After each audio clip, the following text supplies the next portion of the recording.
Welcome na naman mga kabaryo sa ating Usapang Baboy, and ngayon po bibigyan ko kayo ng update sa pinapagawang bore house and AI lab ng Kingpen Farm.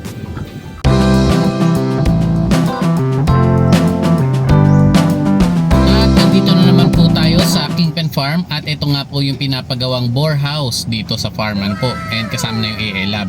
Pero ito po, may nakikita tayong mali dito. So mamaya po i-discuss natin yan. Pero bago po yan ay silipin muna natin yung loob and i-check natin kung ano pa yung mga pwede nating ipabago dito. Ano po?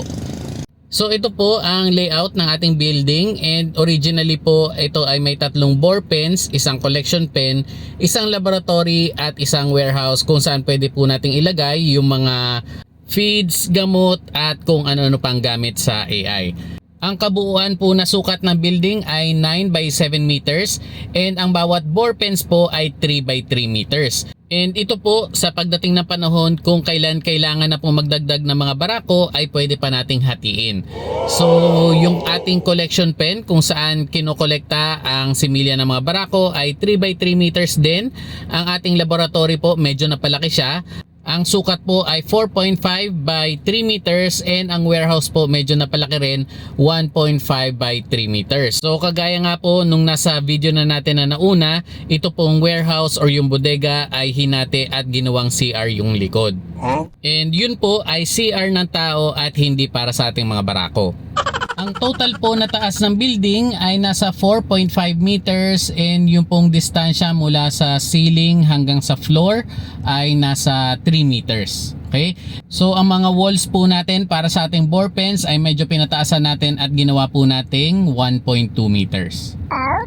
Okay, so tuloy na po natin ang pagsilip dito sa building, and ito na nga po yung ating bore pen, at mapapansin po natin meron tayo ditong dalawang drinkers. Ano po? So ito po ay nakaabang na, at kapag po dalawang barako na ang ilalaman dito ay ready na ang ating mga drinkers.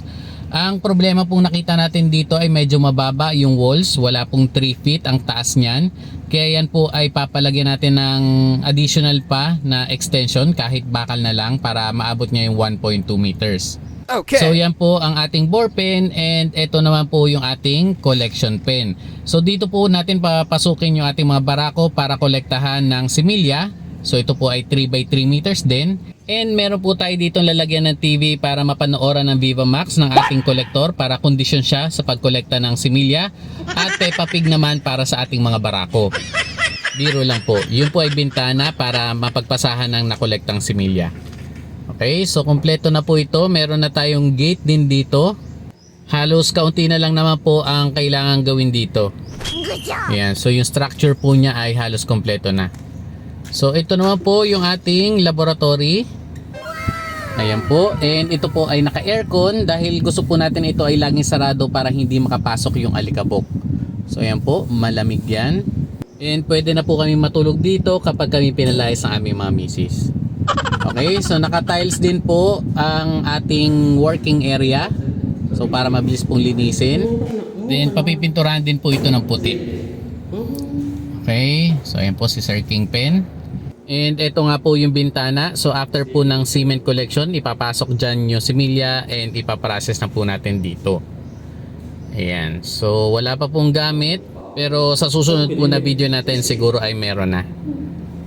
Then dito po sa taas, ito po ay palalagyan natin ng cabinet para po lalagyan ng mga gamit. Sa ngayon po, more than 500,000 na nagagastos ni na Sir Kingpen para dito pa lang sa building. Pero wala pa po yung gamit dyan. So mapapansin din po natin dito, naka-tiles din po ito. Dahil sabi nga po natin gusto natin malinis itong laboratory. Okay, so pintura po nito, glossy, na kulay white. Yan, and then dito po tayo. So ito po ay another bore pen. And then ito yung pangatlo. So sa simula po tatlo lang muna na bores ang aalagaan dito, pero pag po kinukulang na sa supply ng similya ay magdadagdag pa ng tatlo. And then ito po yung ating warehouse or yung bodega. So medyo malaki nga po yung nailagay natin sa original design. So ginawa pong kalahati lang ni na Sir Kingpen dahil kaunti lang naman po yung feeds na kailangan dito. And then ito nga po yung ginawa sa kalahati, yung kanilang CR. Ayan. So inuulit ko lang po, ito ay para sa tao at hindi para sa ating mga barako. Okay, so pasukin po natin. And ayan po. So simpleng CR lang yan. Meron na ring gripo pero parang gusto ko po mag-request ng bidet. So yung pong butas dito para pagbusohan ay barado na para pala yan sa aircon. Pero wag po tayo mag-alala dahil meron po ditong mas malaki. Ayan, so malalaman natin kung tapos na yung gumagamit. Okay, so balikan po natin itong maliit na bubong na ito. Kaya po ito mali kasi napansin po natin sa pagbisita natin dito sa building na kaya pa rin pumasok ng sikat ng araw dito sa loob ng building. Kasi nga po ito ay medyo mataas at medyo maliit. Ano po? So hindi niya nasa-serve yung purpose na harangan yung pagpasok ng sikat ng araw dito sa loob ng building. Kaya ito po ay ipapababa natin at medyo papahabaan. Okay? So hindi ko lang po talaga masisisi yung gumawa nito kasi ito po yung design. So nakikita naman po natin na sa design pa lang meron na pong mali. Ano po? So mali ang drawing and ang ginawa nga po nila ay base dun sa drawing kaya mahirap naman po silang sisihin. Lalo na nga po na ang nagdrawing po nito ay ako. Kaya madali ko po silang napatawad.